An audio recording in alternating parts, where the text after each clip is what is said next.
শায়েখ আহমদুল্লাহর ব্যাপারে তাহিরি হুজুর অনেক গালাগালি দিছে, এমনকি 48 ঘন্টার আলটিমেটাম দিছে। তিনি বলেছেন মামলাও করবেন। আহমদুল্লাহকে, আরে আহমদুল্লাহর গণার টাইম আমরা আছে।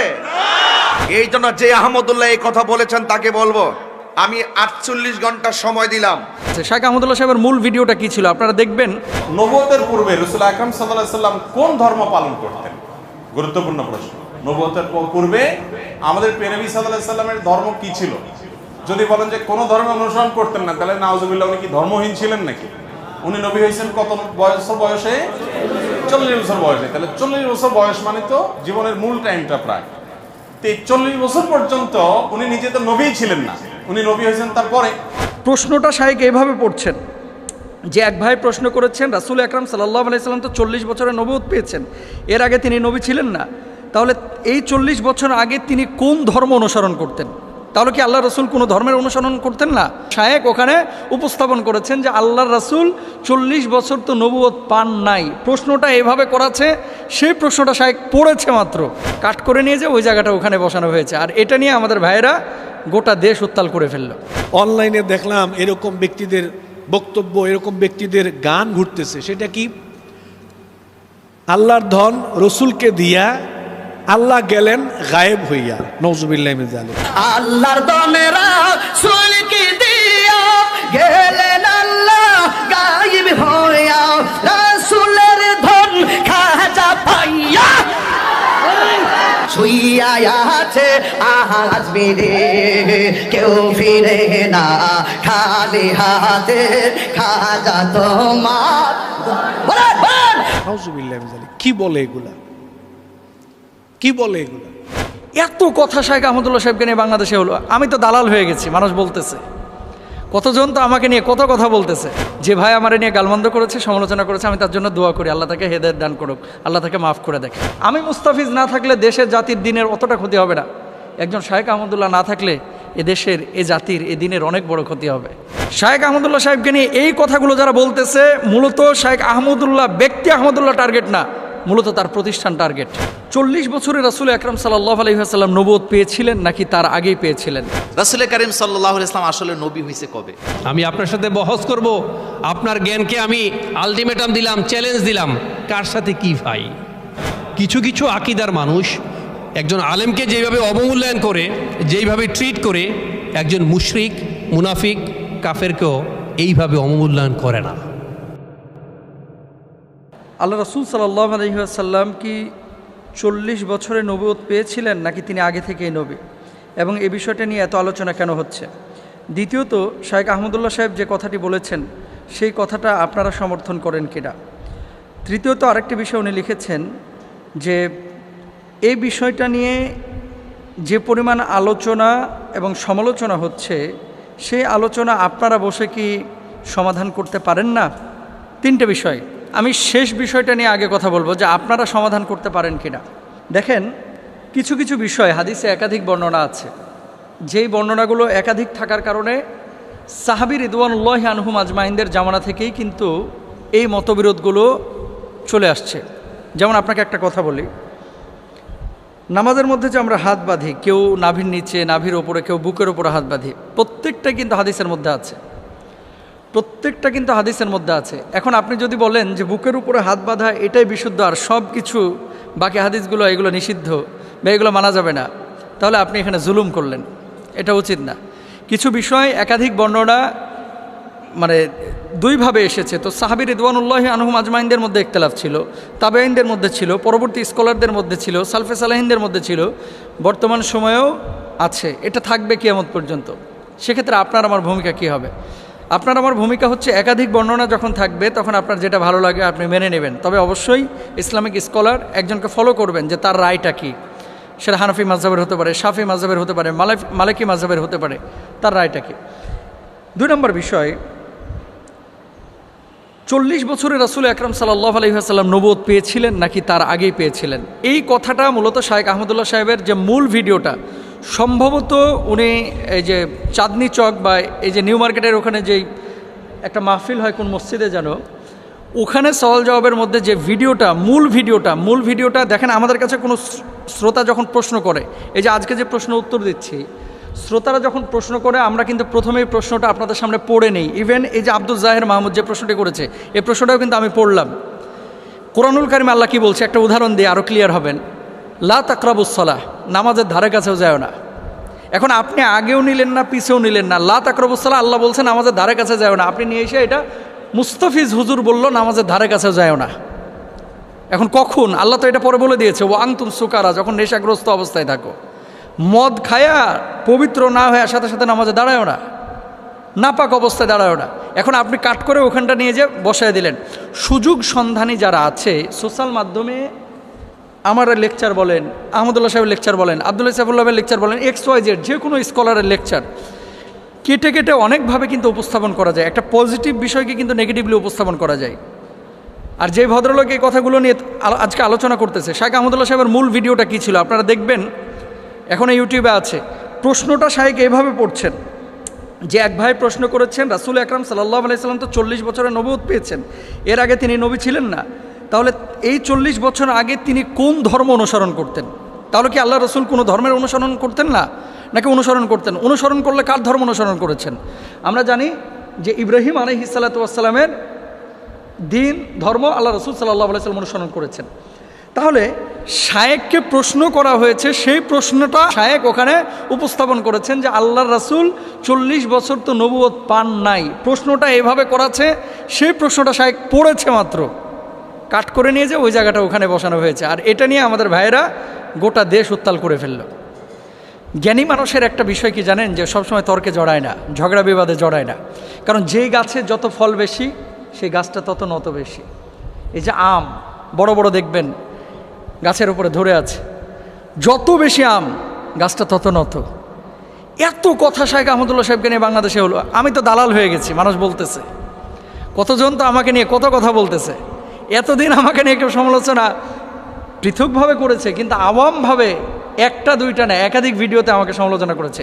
যে ভাই আমার নিয়ে গালমন্দ করেছে, সমালোচনা করেছে, আমি তার জন্য দোয়া করি, আল্লাহ তাকে হেদায়েত দান করুক, আল্লাহ তাকে মাফ করে দেয়। তার ব্যাপারে আমার কোনো আক্রোশ নাই, বিদ্বেষ নাই। কিন্তু শাইখ আহমদুল্লাহ বাংলাদেশের একটা অ্যাসেট। আহমদুল্লাহরা প্রতি বছর জন্ম নেয় না। আমি মুস্তাফিজ না থাকলে দেশের জাতির দিনের অতটা ক্ষতি হবে না।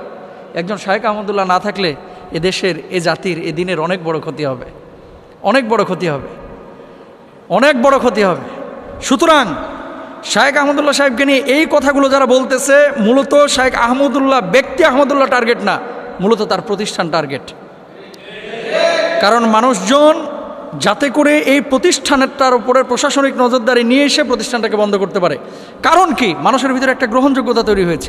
আপনি বিদেশে যান, আউল বাউল ফাউল যারা নাচানাচি গাওয়াগাওয়ি করে, তাদের ইমেজটা কি? বর্তমান জেনারেশনের যুবকদের কাছে তাদের ইমেজটা কি? আর শাইখ আহমদুল্লাহর ইমেজ কি? মিজানুর রহমান আজহারের ইমেজ কি? আমি যে কথাটি বলতে চাচ্ছি, ফুল ভিডিওটা আগে দেখেন, তারপর আপনারা সিদ্ধান্ত নিন। এবার আসেন দলিল। বলা হচ্ছে কি যে কেউ যদি নবীজিকে বলে যে 40 বছরে আল্লাহ রসুল সাল্লাল্লাহু আলাইহি ওয়াসাল্লাম নবুয়ত পেয়েছেন, তার আগে যদি কেউ বিশ্বাস না করে সে কাফের হয়ে যাবে। যদি এই কথা কেউ বলে, তাহলে আনাস ইবনে মালিক রাদিয়াল্লাহু তাআলা আনহু এবং আব্দুল্লাহ ইবনে আব্বাস রাদিয়াল্লাহু তাআলা আনহুমা তাদের কথা অনুসারে সেই কাফেরের খাতায় তাদের নাম উঠে যায়। নাউযুবিল্লাহি মিন যালিক। কেন বলি? বুখারী শরীফের হাদিস। আনাস ইবনে মালিক রাদিয়াল্লাহু তাআলা আনহু কি বলছেন? আল্লাহ রসুল সাল্লাল্লাহু আলাইহি ওয়াসাল্লামের 1 বছরও না 2 বছর না 10টা বছর তিনি খেদমত করেছেন। তিনি বলছেন, বাসাহুল্লাহু আলা রাসি 40 সানাতান। হযরত আব্দুল্লাহ ইবনে আব্বাস রাদিয়াল্লাহু তাআলা আনহু থেকে বর্ণিত, বয়সা রাসূলুল্লাহ সাল্লাল্লাহু আলাইহি ওয়াসাল্লাম লি 40 সানাতান।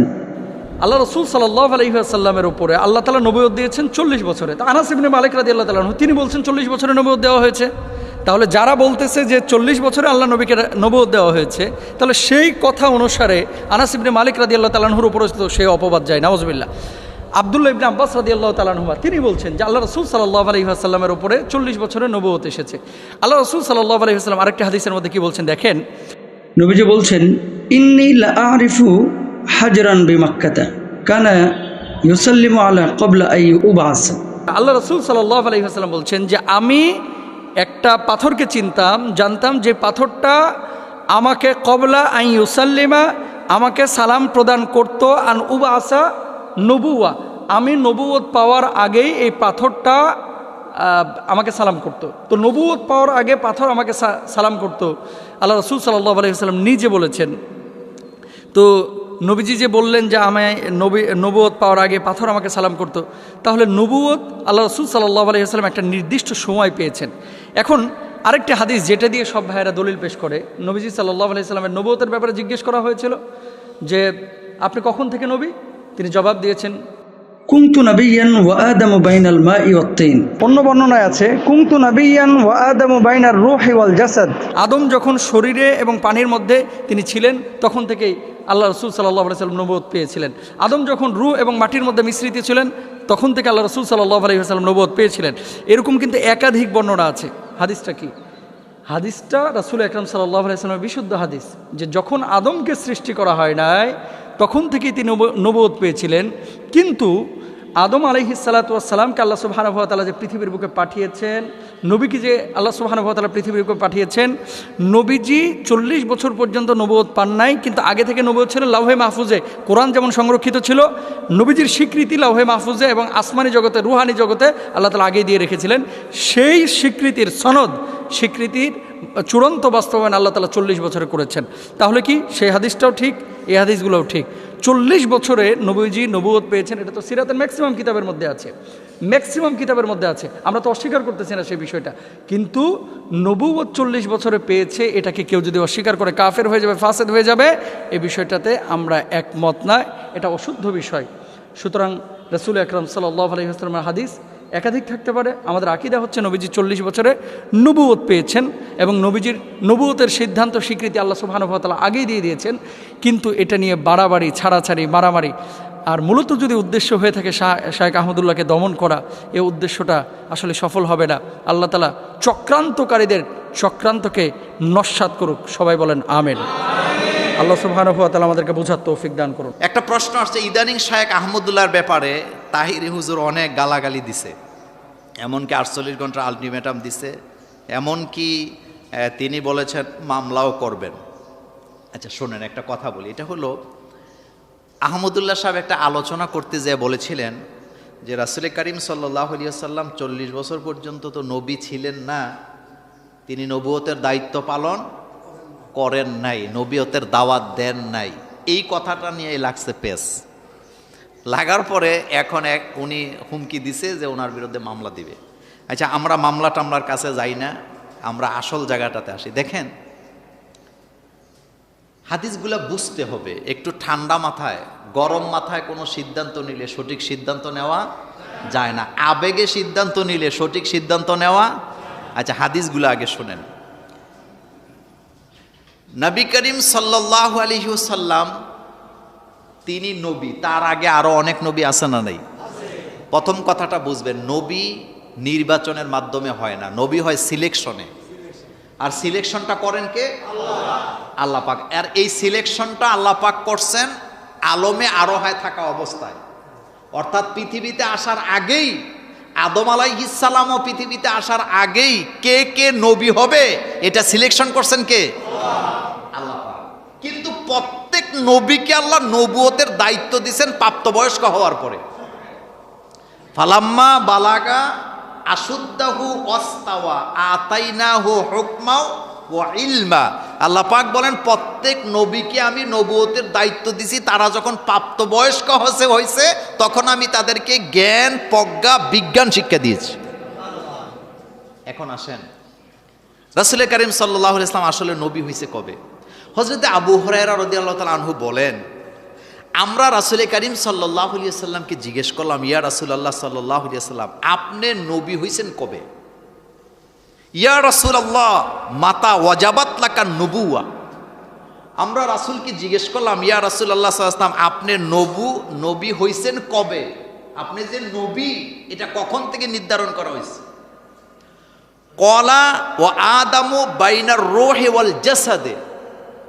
রাসূল কারীম সাল্লাল্লাহু আলাইহি ওয়াসাল্লাম বলছেন আমাকে নবী হিসাবে ঘোষণা দেওয়া হয়েছে আদম যখন একটা মাটির দেহ এবং তার রূহ এর মাঝখানের যে অবস্থাটা ছিল ওই সময়টাতেই আমাকে নবী বলে ঘোষণা দেওয়া হয়েছে। আচ্ছা আপনাদের কাছে একটা সহজ কথা বলি, কেউ যদি মন্ত্রী হয় তাইলে তার মন্ত্রিত্বের নাম আগে ঘোষণা দেওয়া হয় না তাকে শপথ আগে পড়ানো হয়?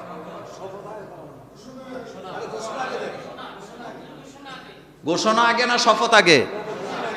আগে ঘোষণা, আগে ঘোষণা। আচ্ছা, কোন একটা জায়গায় রেজাল্টে ফার্স্ট সেকেন্ড থার্ড হয়েছে, তাদেরকে পুরস্কৃত করা হবে, ঘোষণা আগে না পুরস্কার আগে? এ কথাটা সহজ। প্রত্যেক নবীর নবুয়তের ঘোষণাটা রুহের জগতে হয়েছে, এতে কোনো সন্দেহ নাই। কিন্তু পৃথিবীতে আসার পরে নবুয়তের দায়িত্বটা দেওয়া হয়েছে একটা নির্দিষ্ট সময়ে নির্দিষ্ট বয়সে। এই কথাটার মধ্যে এতটুকু পার্থক্য, এটার জন্য একজন আরেকজনকে গালাগালি করার কিচ্ছু নাই। যেমন রাসূল করিম সাল্লাল্লাহু আলাইহি ওয়াসাল্লাম, তিনি 41 বছরের প্রথম দিন তার উপরে ওহী নাজিল হয়েছে নাকি? এর আগে কি উনি কালিমার দাওয়াত দিয়েছেন, নামাজের দাওয়াত দিয়েছেন, যাকাতের দাওয়াত দিয়েছেন? দেয় নাই। তিনি হিলফুল ফুজুলের সাথে কাজ করছেন। তিনি তাহান্নুস করতেন হেরা গুহায়। কি করতেন? তাহান্নুস। তাহান্নুসের ব্যাখ্যা আমি আপনাকে 1 ঘন্টা দিতে পারবো। তাহান্নুস মানে ধ্যান করা নয়, চোখ বন্ধ করে বসে থাকা নয়। তাহান্নুস মানে হলে জাতিকে নিয়ে চিন্তা করা, জাতি গোমরাহির মধ্যে আছে, মারামারিতে লিপ্ত আছে, মদ জুয়া গাঁজা মারামারি জিনা ব্যভিচারে লিপ্ত আছে, জাতিকে কিভাবে সেখান থেকে রক্ষা করা যায়, এই চিন্তা চেতনা গবেষণা করাকে তাহান্নুস বলা হয়। আর 41 বছরের প্রথম দিন রাসূল করিম সাল্লাল্লাহু আলাইহি ইসলামের উপরে ওহী নাজিল হয়েছে, নবুয়তের দায়িত্ব দেওয়া হয়েছেন। এটা কোরআনের সর্বপ্রথম ওহী এবং এটা হাদিসে জিবরীল। এখন নবী তো উনি আগেই হয়েছেন, কিন্তু দায়িত্বটা দেওয়া হয়েছে কয় বছর বয়সের সময়? এর আগে কি উনি একদিনও দাওয়াত দিছে কালিমার? একবারও কি দিছেন? দেয় না। তবে তিনি কখনো শিরিক করেন নাই, তিনি ওই অবস্থায় মূর্তি পূজা করেন নাই, তিনি প্রতিমার সামনে কখনো মাথা নত করেন নাই। কেন করে নাই? কারণ তাকে কন্ট্রোল করেছেন কে? আল্লাহ পাক তাকে রহমতের চাদর দিয়ে গঠন করে রেখেছেন, তিনি যাতে এদিক সেদিক না যায়। দেখেন আরেকটি হাদিসে আসছেন মাইশারা আল ফজর রাদিয়াল্লাহু তাআলা আনহু, তিনি বলেন কুলতু লি রাসূলিল্লাহি সাল্লাল্লাহু আলাইহি ওয়াসাল্লাম, আমি রাসূল সাল্লাল্লাহু আলাইহি ওয়াসাল্লামকে জিজ্ঞেস করলাম, মাতা কুনতা কুতিবতা জুইলতা নবিয়ান, হে রাসূল সাল্লাল্লাহু আলাইহি ওয়াসাল্লাম, আপনি কখন নবী ছিলেন, আপনি কখন থেকে নবী হয়েছেন, বা আপনি নবী হিসাবে কখন থেকে লিখিত হয়েছে আপনাকে? কলা, রাসূল সাল্লাল্লাহু আলাইহি ওয়াসাল্লাম বলেছেন, ও আদামু বাইনার রূহে ওয়াল জাসাদে, আদম যখন মাটি এবং রুহের মাঝখানে অবস্থান করছিলেন আমি তখন থেকে নবী। তাহলে ঘোষণা হয়েছে আগে, দায়িত্ব দেওয়া হয়েছে পরে। এই কথাটা সহজ না কঠিন? এটা লিয়া তুল কালাম করার কি আছে রে ভাই? একটু ঠান্ডা মাথায় চিন্তা করলেই তো বোঝা যায় বিষয়টা, নাকি? হযরতে মূসা আলাইহিস সালাম, হযরত ইব্রাহিম আলাইহিস সালাম, তারা যে নবী হয়েছেন এটা তো আগেই হয়েছে নাকি? কিন্তু দুনিয়াতে আসার পরে তিনাদেরকে একটা নির্দিষ্ট সময়ে কি দায়িত্বটা দেওয়া হয়েছে। হযরতে মূসা আলাইহিস সালাম তিনিও দাওয়াতি কাজ করেছেন একটা নির্দিষ্ট সময়। আল্লাহ পাক বলছেন ফা ইন্নাহু তগা, ফেরাউন তগা হয়ে গেছে, তাকে তুমি দাওয়াত দিতে যাও। সুতরাং এটা নিয়ে মারামারি করার কিছু আছে বলে আমরা মনে করি না। একজন বাংলাদেশের প্রসিদ্ধ একজন আলেম, বাংলাদেশের একজন জনপ্রিয় আলেম, তিনি কথা বলতে গিয়ে কোনো একটা কথা এদিক সেদিক হয়েছে, আরেকজন ভাই দেখলাম অনলাইনে বলতেছে সে এই কথা বলে নবীর দুশ্মনী করলো, কুফরি করলো, ইসলাম থেকে বের হয়ে গেল। এরপরে তাকে 48 ঘন্টার আলটিমেটাম দেওয়া হয়েছে যাতে জাতির কাছে তিনি ক্ষমা চান, এরপরে এর ব্যাপারে আইনগত ব্যবস্থা নেওয়া হবে। নাউজুবিল্লাহ মিন যালিক। আরে ভাই, একজন মানুষ, একজন আলোচক আলোচনা করতে গেলে তিনি যদি ওনার চিন্তা ভাবনাটা আপনাদের সামনে তুলে ধরেন, হয়তো ওনার চিন্তা ভাবনা আপনার পছন্দ নাও হতে পারে, ওনার মতামত আপনার পছন্দ নাও হতে পারে, ওনার দৃষ্টিভঙ্গি আপনার পছন্দ নাও হতে পারে, তো আপনি কি করবেন? ওনার দৃষ্টিভঙ্গি, ওনার মতের বিরুদ্ধে আপনিও আলোচনা করেন, কোনো অসুবিধা নেই। আপনি বলতে পারেন যে ভাই, আমরা অমুক একজন আলেমের আলোচনা শুনেছি, তিনি এই ব্যাপারটা এইভাবে কথা বলেছেন, আমাদের কাছে কোরআন সুন্নাহর কোরআন হাদিস অনুযায়ী মনে হয় এই কথাটা সুন্দর হয় নাই, কথাটা এরকম না, এই দৃষ্টিভঙ্গি এরকম না, আমরা এটাকে এভাবে লালন পালন করি। আশা করি তিনি ওনার এই দৃষ্টিভঙ্গি নিয়ে আবার কথা বলবেন, বা আপনারটা ভুল হয়েছে। একটা কথা বলার সিস্টেম তো কত ধরনের আছে, কিন্তু আমরা ডাইরেক্ট অ্যাকশনে চলে যাই, ও কাফের হয়ে গেছে, ইসলাম থেকে বের হয়ে গেছে, ও নবীর দুশ্মন, ও আল্লাহর দুশ্মন, এরপরে ওর বিরুদ্ধে আইনগত ব্যবস্থা নিতে হবে। নানান ধরনের কথাবার্তা আজকে আমাদের ভিতরে চর্চা হচ্ছে। নাউজুবিল্লাহি মিন যালিক। আমি এই আপনাদের মাধ্যমে আমরা অনলাইনে যারা আছে এরকম মানুষদেরকে আমরা জানাতে চাই, কোনো আলেম আলোচনা করতে গেলে দৃষ্টিভঙ্গি যদি আপনার মতের সাথে মিল না হয় বা যদি মনে হয় কেউ ভুল করছে, তাহলে আমাদের উচিত হলো ওই ব্যক্তিকে সর্বপ্রথম ইনফর্ম করা, ওই ব্যক্তিকে আগে জানানো। ফোনের মাধ্যমে হতে পারে, অনলাইনের মাধ্যমে হতে পারে, অথবা এরকম হতে পারে আপনি তাকে দাওয়াত দেন, আপনার মাদ্রাসায় দেন, আপনার অফিসে দেন, অথবা আপনি ওনার অফিসে চলে যান, আপনি ওনার মাদ্রাসায় যান, গিয়ে আপনি ওনার সাথে কথা বলেন, বা আপনি ডেকে এনে দাওয়াত দিয়ে বা ফোনে কথা বলতে পারেন যে ভাই বা প্রিয় শেখ বা প্রিয় হুজুর, আপনি তো এই কথাটা এরকম বলেছেন, ব্যাপারটা তো এরকম না, আমাদের কাছে তো এরকম মনে হয়, আশা করি আপনি ব্যাপারটা চিন্তা করে দেখবেন, ভেবে দেখবেন। কত সিস্টেমের কথা আছে বলতে পারেন। কিন্তু দেখলাম যে 48 ঘন্টার আলটিমেটাম দেওয়া হয়েছে, এর ভিতরে যদি তিনি ওনার ভুল স্বীকার না করে ওনার ব্যাপারে আইনগত ব্যবস্থা নেওয়া হবে। নাউজুবিল্লাহ মিন যালিক। কি বলে এগুলা, কি বলে এগুলা?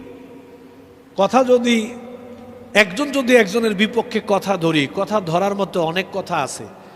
যেমন অনলাইনে দেখলাম এরকম ব্যক্তিদের বক্তব্য, এরকম ব্যক্তিদের গান ঘুরতেছে। সেটা কি?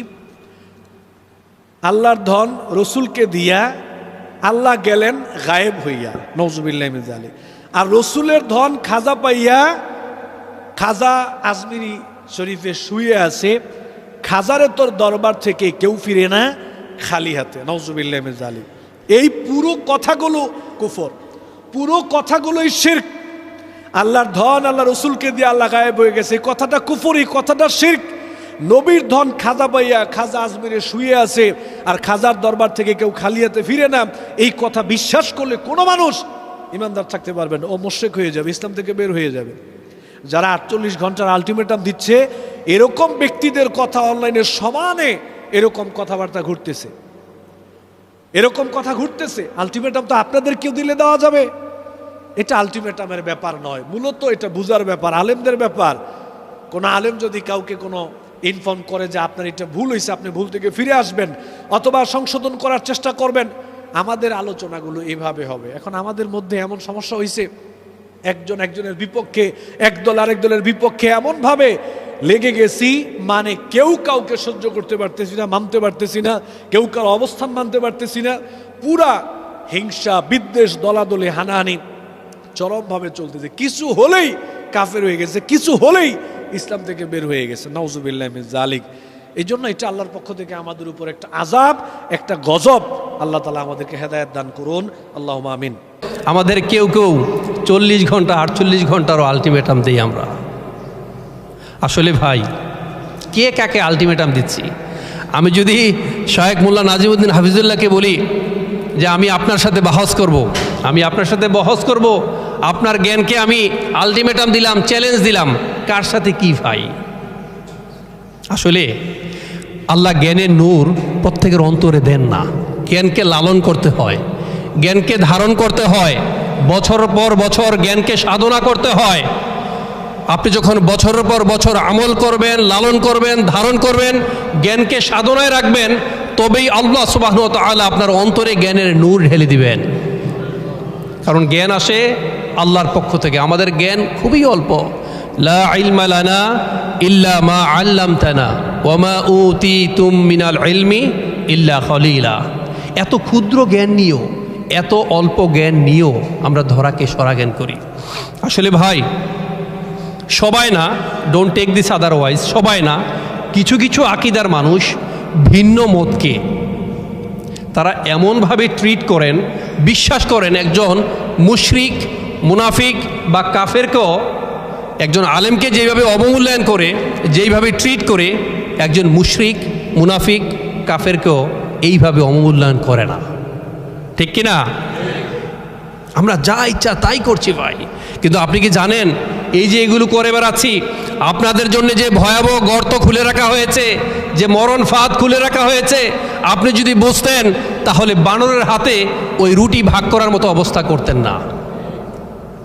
সামান্য হালুয়া রুটির ভাগ পাচ্ছেন বলেই আপনি এখন ধরাকে সরাজ্ঞান করছেন। কিন্তু মনে রাখবেন, in course of time you will have to suffer in the long run. পরিণামে আপনাকে ভুগতে হবে। নবুয়তের পূর্বে রাসূল আকরাম সাল্লাল্লাহু আলাইহি ওয়াসাল্লাম কোন ধর্ম পালন করতেন? গুরুত্বপূর্ণ প্রশ্ন। নবুয়তের পূর্বে আমাদের প্রিয় নবী সাল্লাল্লাহু আলাইহি সাল্লামের ধর্ম কি ছিল? যদি বলেন যে কোনো ধর্ম অনুসরণ করতেন না, তাহলে নাউজুবিল্লাহ উনি কি ধর্মহীন ছিলেন নাকি? উনি নবী হয়েছেন কত বছর বয়সে? 40 বছর বয়সে। তাহলে 40 বছর বয়স মানে তো জীবনের মূল টাইমটা প্রায়। তো এই 40 বছর পর্যন্ত উনি নিজে তো নবী ছিলেন না, উনি নবী হয়েছেন তারপরে।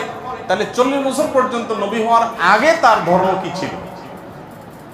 এর উত্তর হলো যে আম্মা জান আয়েশা রাদিয়াল্লাহু তাআলা আনহা বর্ণিত হাদিস, যেটি বুখারীতে আসছে, মুসলিমে আসছে, তিনি বলেছেন যে কান নবী সাল্লাল্লাহু আলাইহি সাল্লাম ইয়াখলু বিগার হিরা ইয়াতাহান্নাফ ফি। নবী সাল্লাল্লাহু আলাইহি সাল্লাম নবী হওয়ার আগে হেরা গুহায় গিয়ে ইবাদত বন্দেগী করতেন।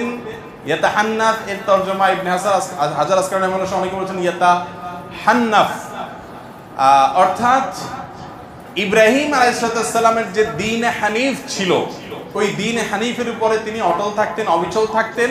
সমাজের বিভিন্ন অপরাধ, এগুলোর যে আপনার কি বলে এটাকে, এগুলোর যে ছোঁয়া, এগুলোর যে আঁচ, এগুলো নবীজি সাল্লাল্লাহু আলাইহি সাল্লামের গায়ে তিনি লাগাতে দিতেন না, বরং তিনি হেরা গুহায় গিয়ে আল্লাহর ইবাদত বন্দেগী করতেন।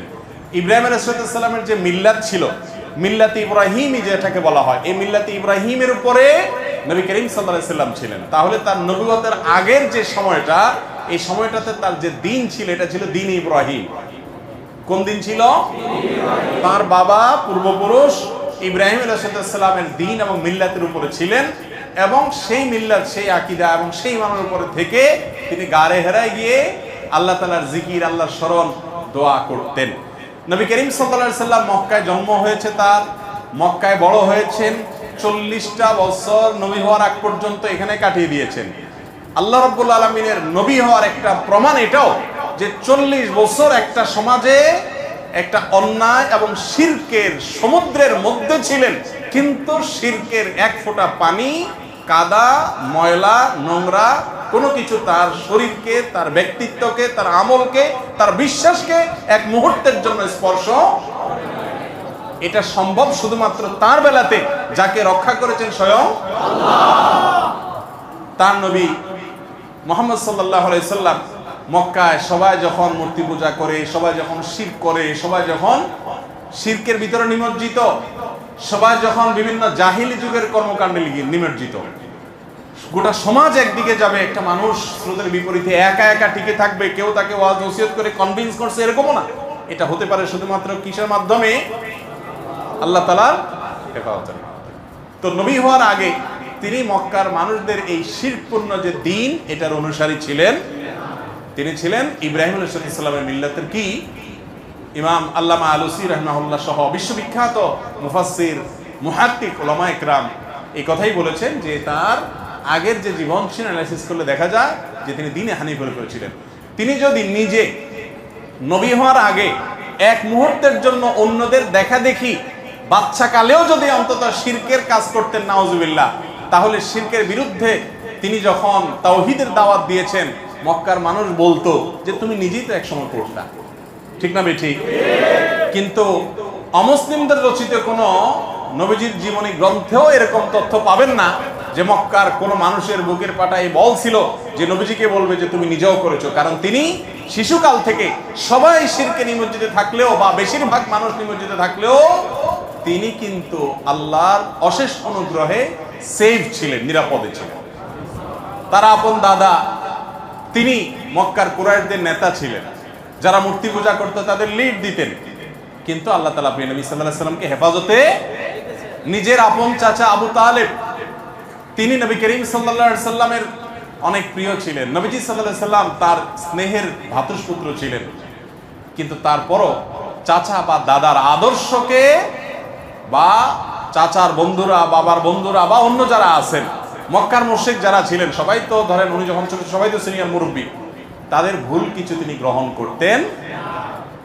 এটাই তার একটা বিশেষ আপনার মুজিজা বলতে পারেন, অলৌকিকত্ব বলতে পারেন, যে আল্লাহ তাআলা তাকে হেফাজতে রেখেছেন। আছে না অনেক সময় ভাই, মানুষ এক সময় বড় আলেম হয়ে যায়, বড় ভালো মানুষ হয়ে যায়, কিন্তু তার পেছনে ইতিহাসে দেখা যায় একটু লিকেজ টিকেজ থাকে না? মানুষটা ভালো, কিন্তু এককালে হয়তো এই কাজটা করছে, এই কথাটা বলছে, সে নিজেও এটার জন্য লজ্জিত, এখন কিন্তু বলে ফেলছে, তখন বুঝে নেই। যারা নবী হন, শুধু আমাদের নবীজি না, যারা নবী হন সমস্ত নবী রাসূলদেরকে আল্লাহ তাআলা এইভাবে শিশুকাল থেকে মায়ের গর্ভ থেকে দুনিয়াতে আসার পর থেকে নিয়ে তাদেরকে আল্লাহ তাআলা গোটা সমাজের আগুনের আঁচ থেকে আল্লাহ তাআলা বিশেষভাবে সেভ রেখেছেন। এই জন্যই তারা নবী এবং রাসূল হয়েছে। আল্লাহ তাআলা তাদের প্রতি রহমতের বারিধারা বর্ষণ করুন।